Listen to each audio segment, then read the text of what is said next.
right, so we're back up here at the lease. It's been a while. We didn't really do an update video because there hasn't really been anything too exciting that's gone on since the very first video. All these cameras have basically been, you know, I've moved a couple of them around, and I kind of hung a couple of the stands that we talked about, but that was pretty much it. We've just been in kind of inventory mode. Still waiting for the one deer to show up that we're hoping will be back. The one deer that's been a resident deer forever, we know is around. I think he's a 6-year-old this year. We got a shed from him. Actually, we got a shed from him right here. And so the cameras are all scattered. We did have another one show up that was a 4-year-old last year. That's a 5-year-old.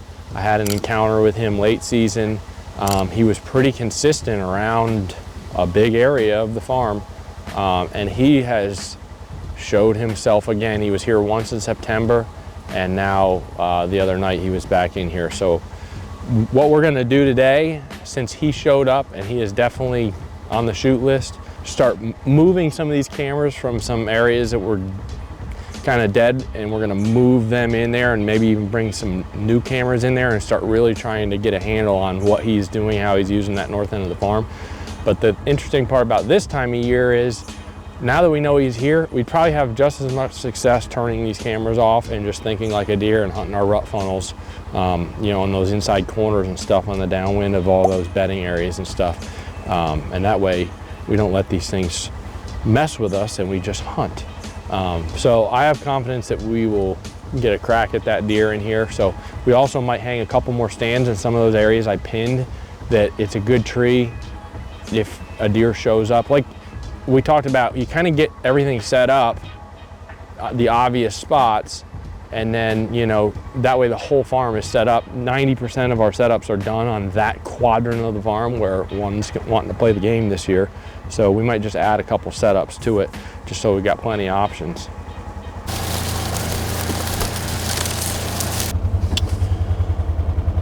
So I'm getting ready to drive through these beans here. I just marked out the amount of beans that the farmer said I could buy back, or that I did buy back from him.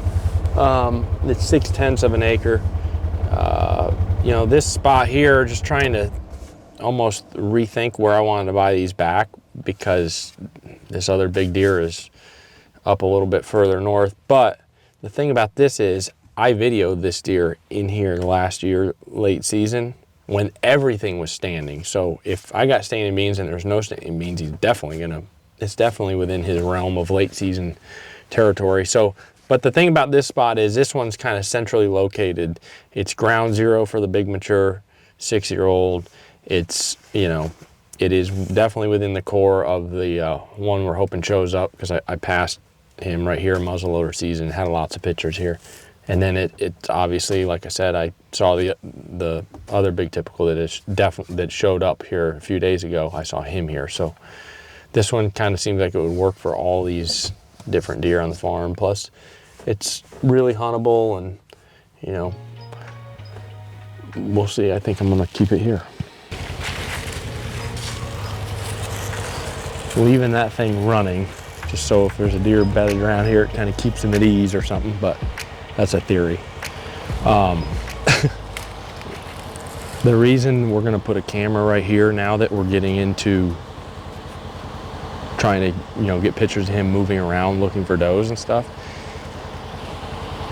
this might be my favorite stand setup, depending on where these cameras today, as we load them in here, tell us that he's using this area. This might be my favorite stand back here in the corner, because it's got doe bedding areas that I've pinned on both sides of it. It's an inside corner, it's a downwind side of, you know, the cover. But especially on this side, the east side of that stand location, you have this flat, and it's one of the most pronounced flats on this entire farm, and it tapers down to nothing right in front of the stand. But it goes way up here on this point, so it collects all that movement and cover if one goes up and over. And then it's got this hedgerow over here that connects up and over. And it's got this upper field. It just collects a lot of things. So the funnel that the tree stand is hunting, actually, from a bigger macro perspective of an aerial, that it's a bigger funnel, yet it's collecting a lot of movement from a buck searching. So I'm gonna try and get this camera so that it gets deer coming around the bend from the other field, cutting through the hedgerow, as well as, you know, deer coming down, you know, through the field, and then deer coming down this hedgerow. So I kind of want to catch this whole corner. There's a scrape here, but I think I'm going to sacrifice being able to get it on camera because these scrapes are going to die here pretty soon. So we shall see. It's almost one of them spots that needs 2 cameras, to be honest with you.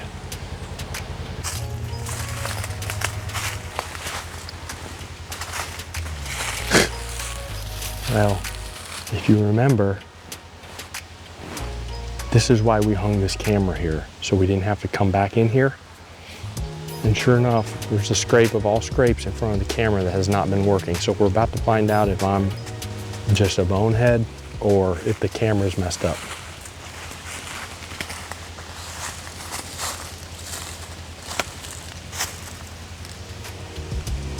I'm not a bonehead.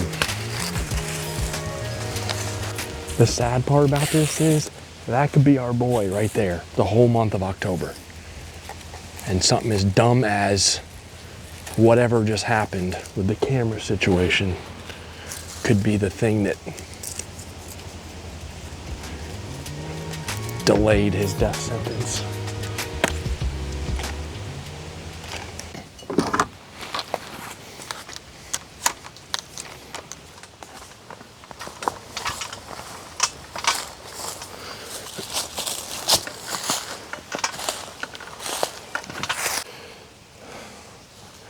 It's one of them spots where I'm literally just, I mean, I just want to sit here because it's such a sweet spot, you know, just absolute classic. There's a hub scrape up here. I would assume it's a hub scrape. These are the types of scrapes, you know, 90% of the scrapes will go dead here in the next week. I mean, just dead. But these hub scrapes, these ones that are kind of interior and it's like a communication hub, these are the type of scrapes that, you know, you could have a deer like this, if this is the area of the farm that he's using a lot, you could have a deer like that hit this scrape sometimes in daylight 2 and 3 times a day throughout the middle of the day. I've seen that happen, but you know, these are powerful scrapes, so that camera's gonna be interesting. We already talked about it in the last video, you know, how we think that there's gonna be a lot of midday walkers that week of the 5th to the 13th or whatever right here. So it got more exciting now that there's a big one running around.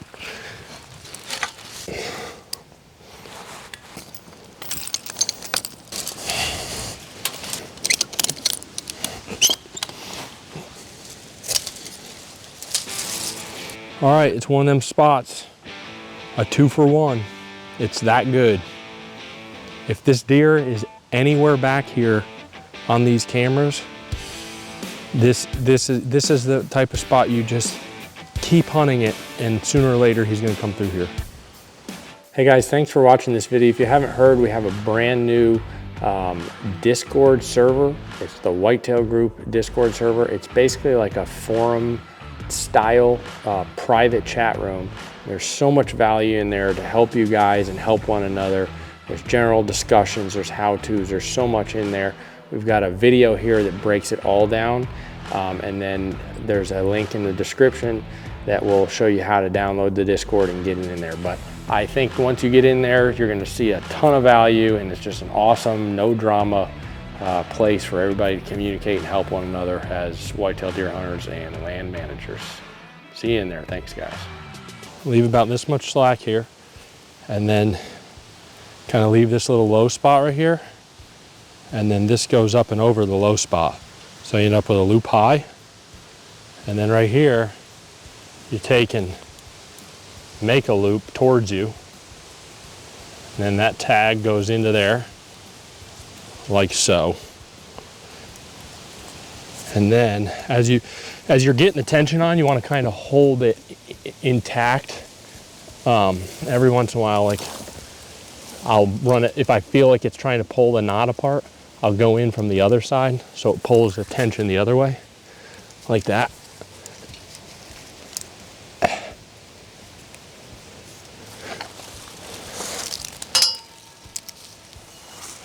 But once it cinches down on her, it's amazing how strong it is.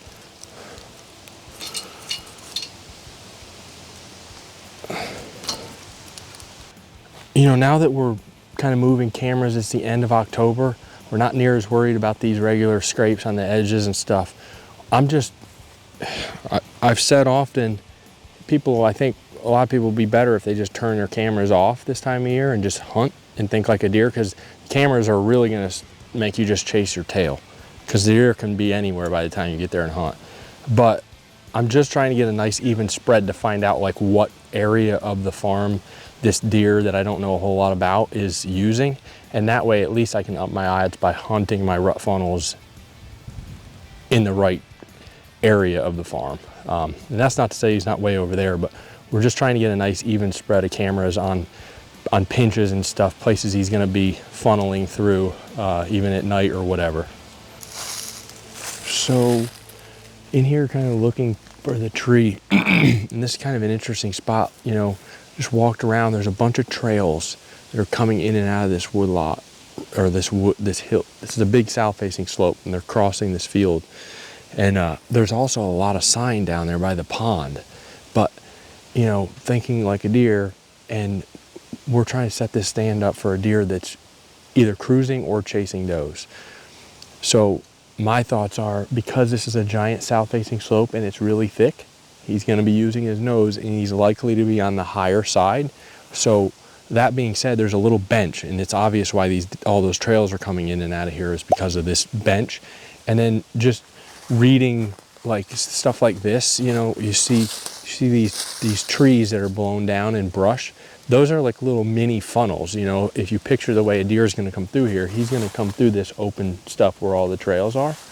And then like a lot of that sign down by the pond, I'm kind of almost ignoring for this time of year, because obviously it's been October and the whole summer, and there's a ton of deer going to that water. But there's a great big canyon there, and there's a ditch that comes up right here, not very far, and there's a deer trail right there on the other side of the big tree, and that's a likely trail that they're on.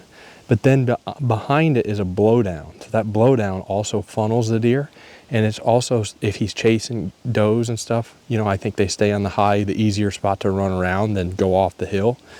And the other thing about that blowdown is if he comes through here and he's looking for does, he's almost definitely going to be on the high side of that blowdown, because he's going to want to be able to smell in all that brush that he can't see. So working backwards, you know, kind of run around here and see the way the deer are using it and the way the terrain falls. Sometimes I almost pay more attention to the terrain and the funneling features for a rut setup like this than the sign itself, because we're hunting a deer now that's doing something different than all these deer have been doing to a certain extent. So I think the furthest away he's going to be down in there is right there on the trail, just this side of the blowdown. So kind of got there and started looking around for trees that work to hunt this flat and that trail on the head of that thing with a south wind. And there was two trees that I kind of had thoughts of, but I was actually also trying to look for the natural lanes. And this hackberry here is, I think, the one that I'm going to put her in. So we're going to go look. It's the furthest this way. And there's a giant rub right here.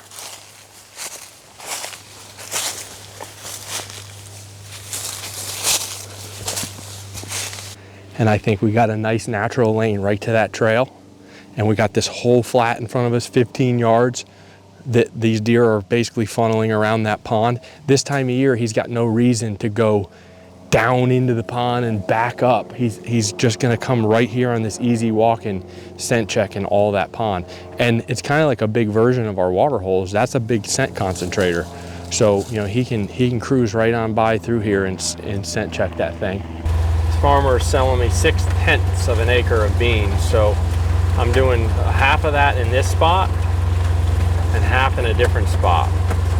So right now I just mapped it out on Onyx so that I have exactly that amount, and then I'm driving it into the beans so it's marked for him. A lot of times I like to do it with a mower, but ain't nobody got time for that.